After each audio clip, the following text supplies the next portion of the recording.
dan pengguna. Pesan langsung dan fasilitas obrolan pribadi antara pengguna aplikasi juga tersedia.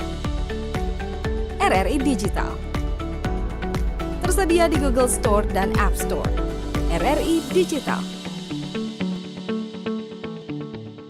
Kanal informasi dan inspirasi. 92,4 FM. Pro 1 Palembang. Kanal informasi dan inspirasi.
Pukul 6 waktu Indonesia Barat.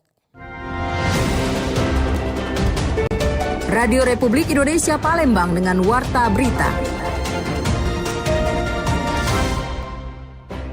Itu yang selalu kita selalu ingatkan.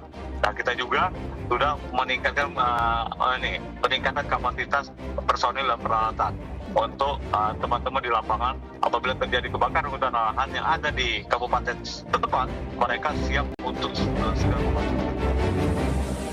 Dengan anggaran yang ada, kita harus melaksanakan pekerjaan itu seefisien mungkin.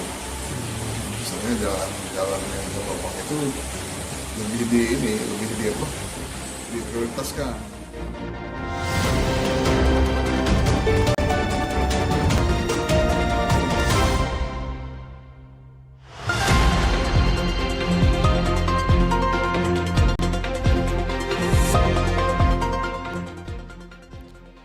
Selamat pagi pendengar, Anda mendengarkan Warta Berita Radio Republik Indonesia Palembang, Sari Berita.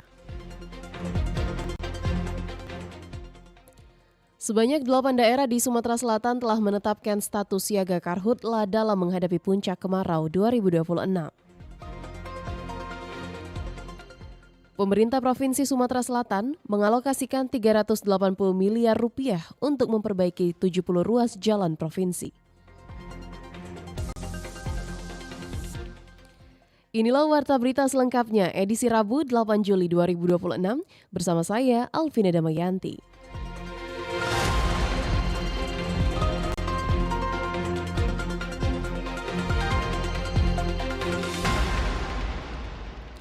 Mengawali Warta Berita hari ini pendengar, sebanyak 8 daerah di Sumatera Selatan telah menetapkan status siaga karhutla dalam menghadapi puncak kemarau 2026.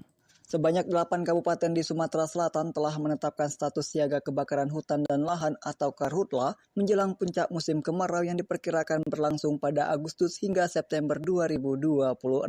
Badan Penanggulangan Bencana Daerah atau BPBD Sumatera Selatan juga mendorong 4 daerah rawan lainnya untuk segera menetapkan status siaga guna memperkuat upaya pencegahan dan penanganan karhutla serta menghadapi puncak kemarau Agustus hingga September mendatang. Kepala Bidang Penanganan Darurat BPBD Sumatera Selatan Sudirman mengatakan sudah 8 daerah yang telah menaikkan status siaga karhutla yaitu Muara Enim, Musi Banyu Asin, Ogan Ilir, Ogan Kumering Ilir, Pali, Musi Rawas Utara, dan Ogan Kumering Ulu. BPBD juga telah menetapkan status siaga mulai 22 April hingga 30 November 2026.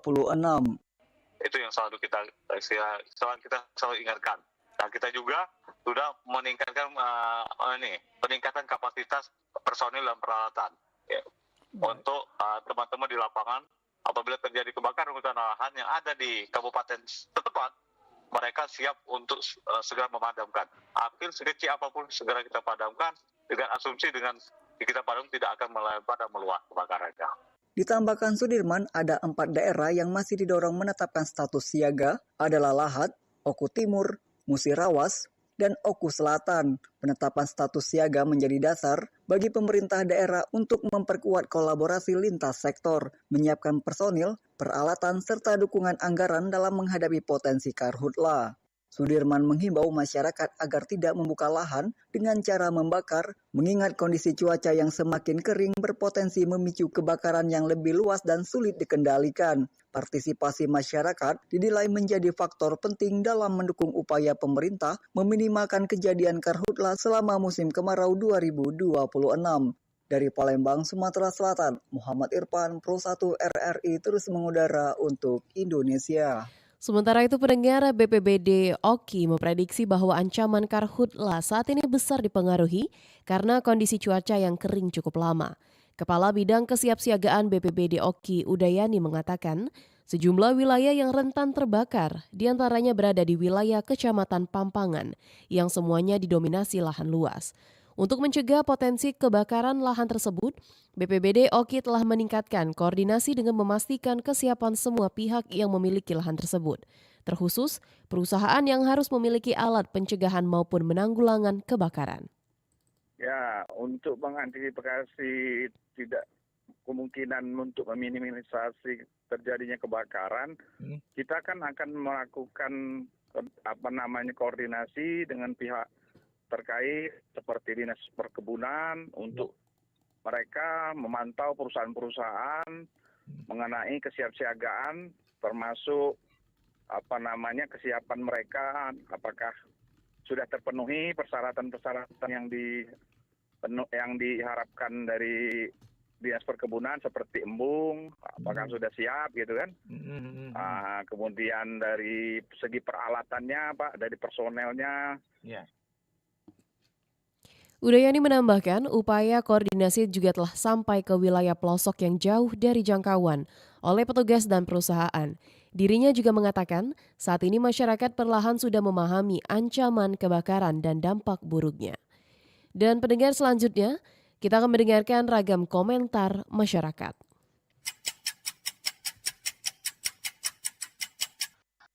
Saya menghimbau kepada seluruh masyarakat, khususnya yang berada di wilayah rawan karhutla, agar tidak membuka lahan dengan cara membakar. Mari kita bersama-sama menjaga lingkungan dan segera melapor jika melihat adanya titik api. Pencegahan jauh lebih baik daripada harus menghadapi dampak kebakaran yang merugikan banyak pihak.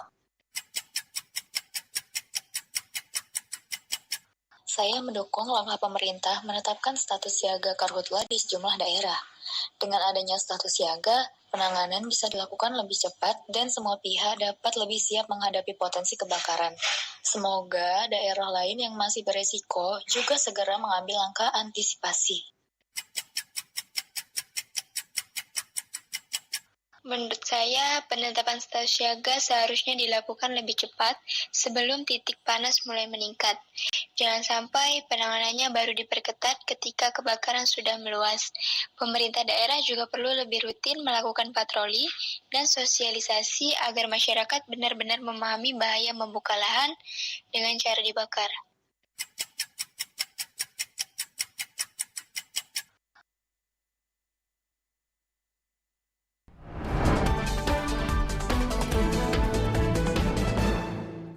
Dan bagaimana situasi serta kondisi penanganan ancaman karhutla di Kabupaten Banyuasin? Berikut wawancara singkat kontributor RRI Palembang bersama Kaur Manggala Agni Daops 14 Banyuasin, Yogi. Bang Yogi, seperti apa Bang situasi dan kondisi wilayah Kabupaten Banyuasin saat ini yang telah memasuki musim kemarau tentunya, dan bagaimana potensi titik hotspot maupun potensi-potensi kebakaran yang sudah terjadi di wilayah Kabupaten Banyuasin? Oke, ini kalau untuk wilayah Kabupaten Banyuasin, untuk informasi hotspot sampai dengan Juli pertengahan ini itu masih terpantau 1-2 titik. Lokasi titik hotspot tersebut di wilayah perairan ya, seperti Makarti. Terus ada beberapa kemarin tuh ini di wilayah Rantau Bayur. dan terkonfirmasi itu oleh ini laporan patroli udara. Jadi memang benar-benar ada kejadian karhutla di wilayah Rantau Bayur seperti kemarin Tanjung Menang, Desa Tanjung Menang, terus Desa Srijaya itu Jagung, Desa Sejagung, kamu Desa Tanjung Menang Musi. Kalau untuk penanggulangannya, nah itu yang masih masalah karena kebenaran di seberang sungai. Kalau kita dari darat sini kan dari wilayah Pangkalan Balai, jadi agak sulit untuk penyeberangan. Terkendala ya. Iya. Nah, sejauh ini seperti apa persiapan dari Manggala Agni sendiri dalam memitigasi terjadinya potensi karhutla ini, Bang? Oke, siap. Kalau untuk sementara ini Pusko itu wilayah Banyuasin hanya ada satu Pusko di wilayah Rambutan yang kami siagakan. Karena memang kayaknya penilaian di sana yang akan lebih rawan ya, berbahaya ya. Iya, lebih rawan pertimbangan di tahun ini. Karena memang kebenaran kegiatan patroli kami di tahun ini agak sedikit ya. Jadi hanya mengandalkan memang sebaran dari personil Manggala Agni. Nah, karena biasanya kalau dari kabupaten itu kan BPBD sudah mulai jalan operasi sebenarnya. Nah, ini baru direncanakan mulai di pertengahan bulan ini. Bisa jadi di bulan depan. Jadi mungkin kami akan gabung di bulan depan, itu baru di bulan Agustus baru banyak pusko yang akan kami siagakan. Kalau untuk patroli itu wilayah Rantau Bayur kami backupnya di Desa Rantau Harapan, Kecamatan Rantau Bayur. Terus untuk yang arah di Tanjung Lago itu di Desa Banyurit, karena kebenaran di sana MPA-nya aktif kan. Jadi kami kemarin patroli bareng MPA Banyurit, Desa Banyurit, itu 10 hari. Oke. Begitu sih. Oke.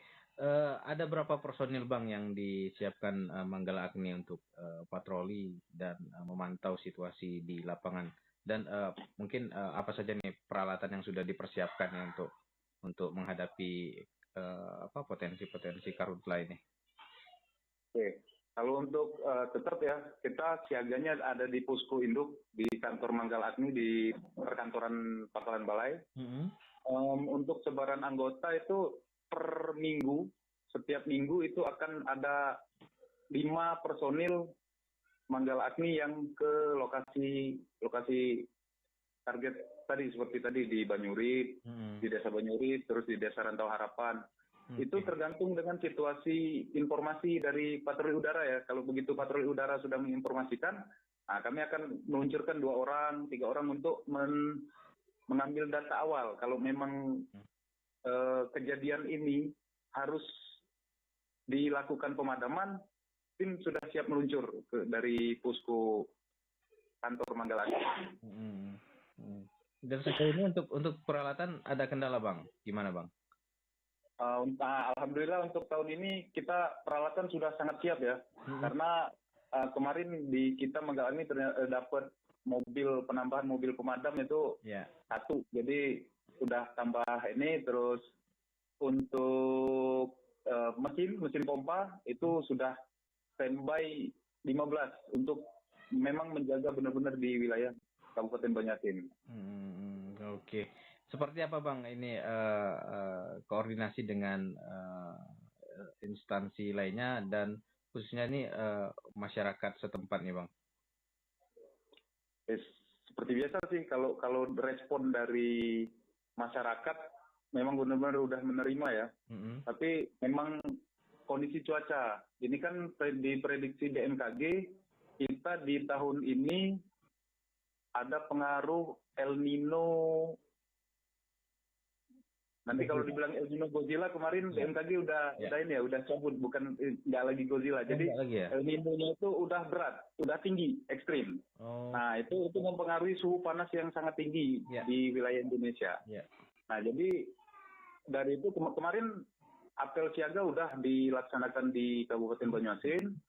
Terus dengan pihak Polres Banyuasin udah koordinasi, Kodim Banyuasin juga udah koordinasi, mereka semua siap mendukung. BPBD dari pihak kabupaten, BPBD siap, poskonya akan diaktifkan mulai pertengahan Juli ini, rencana awal. Itu udah seluruhnya personil udah siap di situ di posko. Oke, mungkin ini yang terakhir nih Bang, mungkin imbauan nih kepada seluruh masyarakat khususnya di Kabupaten Banyuasin dalam rangka menghadapi potensi kebakaran hutan dan lahan ini Bang. Oke, untuk seluruh warga di Kabupaten Banyuasin tetap menjaga lingkungan kita, terutama dari bahaya kebakaran hutan dan lahan. Apabila mengetahui lebih awal, bisa langsung menghubungi ke pihak pemerintah desa tercepatnya. Nanti akan diteruskan ke pihak-pihak yang terkait, seperti Manggala Agni, BPBD, dan kalau dari Polres dan TNI itu ada Babinsa dan Babin Kamtib. Dan akan cepat dilakukan tindakan agar tidak menjadi besar ya. Oke. Terima kasih Bang Yogi atas waktunya dan kesempatannya Bang. Oke, siap. Terima kasih banyak. Terima kasih udah. Salam sehat Bang. Salam sehat. Oke. Ya, demikian pendengar Radio Republik Indonesia, wawancara singkat saya bersama dengan Bang Yogi selaku Kaur Pencegahan Karhutla Daops 14 Manggala Agni Kabupaten Banyuasin ya Bang. Oke, siap. Oke. Dari Banyuasin, Muhammad Maulana, Pro 1 RRI terus mengudara untuk Indonesia. Dan pendengar, warta berita ini disiarkan secara langsung melalui RRI Program 1 Palembang frekuensi 92,4 FM dan disiarkan juga melalui streaming YouTube Pro 1 RRI Palembang serta aplikasi RRI Digital yang bisa diunduh melalui Play Store maupun App Store. Anda masih bersama Warta Berita RRI Palembang.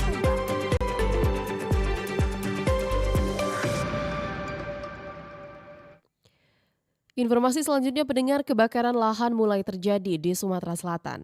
1 hektar lahan gambut di Desa Gumai, Kecamatan Gelumbang, Muara Enim dilaporkan hangus terbakar. Petugas gabungan Manggala Agni Kementerian Kehutanan Daerah Operasi Lahat bersama BPBD Muara Enim berhasil memadamkan kebakaran lahan gambut di Desa Gumai, Kecamatan Gelumbang, Kabupaten Muara Enim. Kebakaran yang terjadi sejak Sabtu siang baru berhasil dipadamkan pada Minggu petang. Kebakaran melanda lahan gambut sedalam sekitar 80 cm. Bara api yang berada di bawah permukaan tanah menjalar ke semak belukar dan kayu gelam kering, sehingga menyulitkan proses pemadaman. Luas lahan yang terbakar diperkirakan mencapai 1 hektar. Komandan Regu Manggala Agni Daerah Operasi Lahat, Meriantom, mengatakan petugas terlebih dahulu memadamkan kobaran api di permukaan, kemudian menyisir hingga ke bagian tengah lokasi untuk memastikan tidak ada bara yang masih tersisa. Sumatera 16 Lahat 2 hari ini telah melakukan pemadaman kebakaran yang terjadi di Desa Gumai, Kecamatan Gelumbang, Kabupaten Muara Enim. Langkah-langkah yang kami lakukan, kami memadamkan kepala api dulu. Setelah kepala api selesai dipadamkan, kami menyisir langsung ke tengah. Hari ini api dinyatakan sudah padam dan pemadaman selesai. Memasuki puncak musim kemarau, potensi kebakaran hutan dan lahan di sejumlah wilayah Sumatera Selatan mulai meningkat. Masyarakat dihimbau tidak membuka lahan dengan cara membakar maupun melakukan aktivitas lain yang dapat memicu terjadinya kebakaran. Lamsi Harsiltonga melaporkan.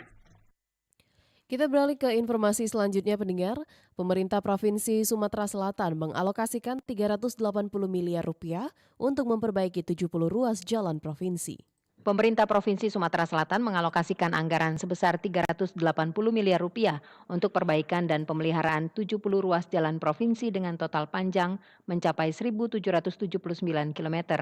Kepala Dinas PU Bina Marga dan Tata Ruang Sumatera Selatan Emma Fandi mengatakan perbaikan diprioritaskan pada ruas jalan yang mengalami kerusakan berat serta penambalan di titik-titik jalan berlubang agar anggaran dapat dimanfaatkan secara maksimal. Investasi anggaran itu artinya dengan anggaran yang ada, kita harus melaksanakan pekerjaan itu seefisien mungkin. Misalnya jalan-jalan yang berlubang itu lebih diprioritaskan, patching lah istilahnya. Perawatan pemeliharaan. Menurut Afandi, efisiensi anggaran menyebabkan dana pemeliharaan jalan tahun ini turun sekitar 50% dibanding tahun 2025. Untuk itu, pemerintah akan memfokuskan perbaikan pada ruas jalan yang paling membutuhkan penanganan segera. Sementara itu pendengar, Sultan Mudafir 2026 resmi digelar. Ajang ini menjadi salah satu bentuk sinergi untuk melahirkan lebih banyak wirausahawan muda yang mampu beradaptasi dengan perkembangan teknologi. Gubernur Sumatera Selatan Herman Deru resmi membuka Sultan Mudafir 2026 di kantor Otoritas Jasa Keuangan OJK Regional 7 Sumatera Selatan. Kegiatan bertema Cakap Digital, Cerdas Finansial dan Siap Berkarya untuk Sumsel Maju ini digelar untuk memperkuat literasi keuangan, mempercepat transformasi digital, serta memperluas akses pembiayaan bagi para pengusaha muda agar mampu meningkatkan daya saing usaha dan menjadi penggerak pertumbuhan ekonomi daerah. Sultan Mudafir 2026 menjadi salah satu bentuk sinergi antara pemerintah Provinsi Sumatera Selatan, OJK, Bank Indonesia, Kementerian Komunikasi dan Digital atau Komdigi, serta berbagai mitra strategis dalam membangun ekosistem kewirausahaan yang lebih kuat. Melalui kolaborasi tersebut, pemerintah ingin melahirkan lebih banyak wirausahawan muda yang mampu beradaptasi dengan perkembangan teknologi sekaligus memiliki kemampuan mengelola keuangan secara profesional. Dalam sambutannya, Herman Deru juga mengapresiasi dukungan seluruh pihak yang selama ini konsisten mendampingi para peserta program Sultan Muda Sumatera Selatan. Menurutnya, kolaborasi lintas sektor menjadi fondasi penting dalam menciptakan pengusaha muda yang tangguh dan mampu bersaing di tingkat nasional maupun internasional. Declare juga Sultan Muda sudah di atas 10.000. 10.334 terregistrasi. Dan ini bukan data saja, karena ini real. Nah, hari ini kita mendengar paparan dari Pak Adi Budiarso, Komisioner OJK, akan pentingnya aset kita ini, anak muda ini yang mengerti digital. Ia juga menegaskan bahwa perkembangan teknologi digital berlangsung sangat cepat sehingga pelaku usaha muda dituntut untuk terus beradaptasi. Pilih Makomi melaporkan, Pro 1 RRI Palembang terus mengudara untuk Indonesia.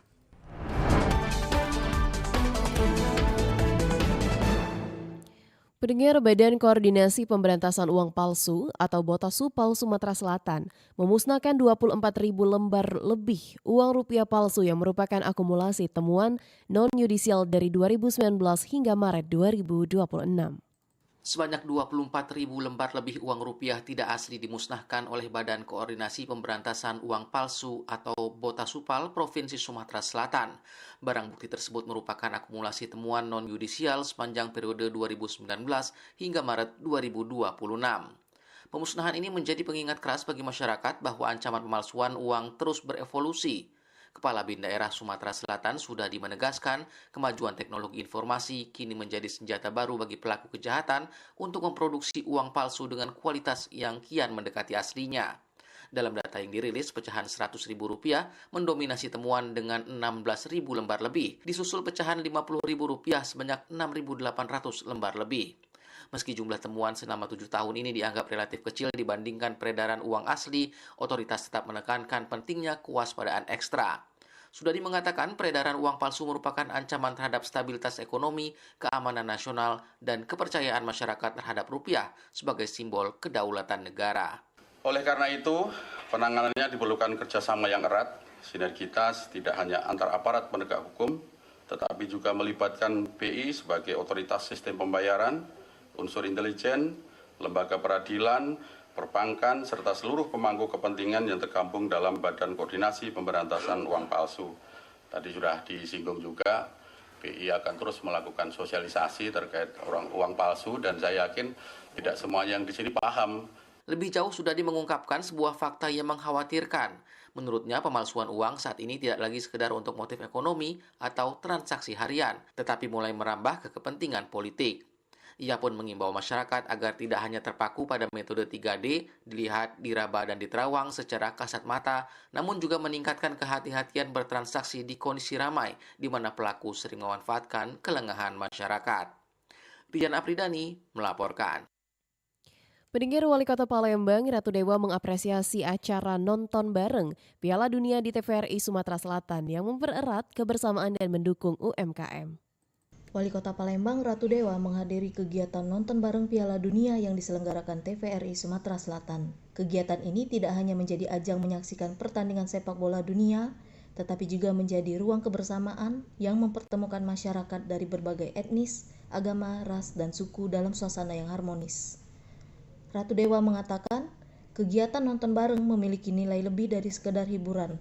Menurutnya, kegiatan seperti ini mampu mempererat persatuan, memperkuat rasa kebersamaan, serta menjaga identitas dan kearifan lokal di tengah keberagaman masyarakat Kota Palembang. Ya, saya menyambut baik ya, TVRI sesuai dengan slogannya pemersatu. Di saat nobar ini semua etnis berkumpul, tidak mandang agama, ras, suku, semua berkumpul bersama-sama. Artinya identitas dan kearifan lokal terbangun di sini. Ia juga mengapresiasi kehadiran pelaku UMKM yang membuka usaha di sekitar lokasi kegiatan. Ia menilai keterlibatan UMKM memberikan dampak positif bagi perekonomian masyarakat karena sektor tersebut menjadi salah satu penopang utama pertumbuhan ekonomi di Kota Palembang. Erlin Fartesa melaporkan.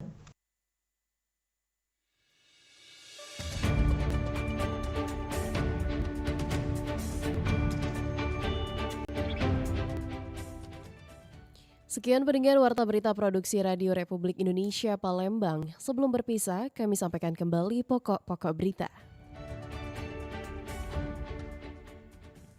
Sebanyak 8 daerah di Sumatera Selatan telah menetapkan status siaga karhutla dalam menghadapi puncak kemarau 2026. Pemerintah Provinsi Sumatera Selatan mengalokasikan 380 miliar rupiah untuk memperbaiki 70 ruas jalan provinsi. Pendengar, informasi lainnya dapat Anda akses melalui website kami rri.co.id. Kami juga membuka ruang aspirasi bagi Anda untuk menyampaikan peristiwa yang berada di sekitar Anda melalui line WhatsApp dan SMS di 0821 7927 9090. Mewakili kerabat kerja yang bertugas, saya Alvina Damayanti undur diri dan sampai jumpa.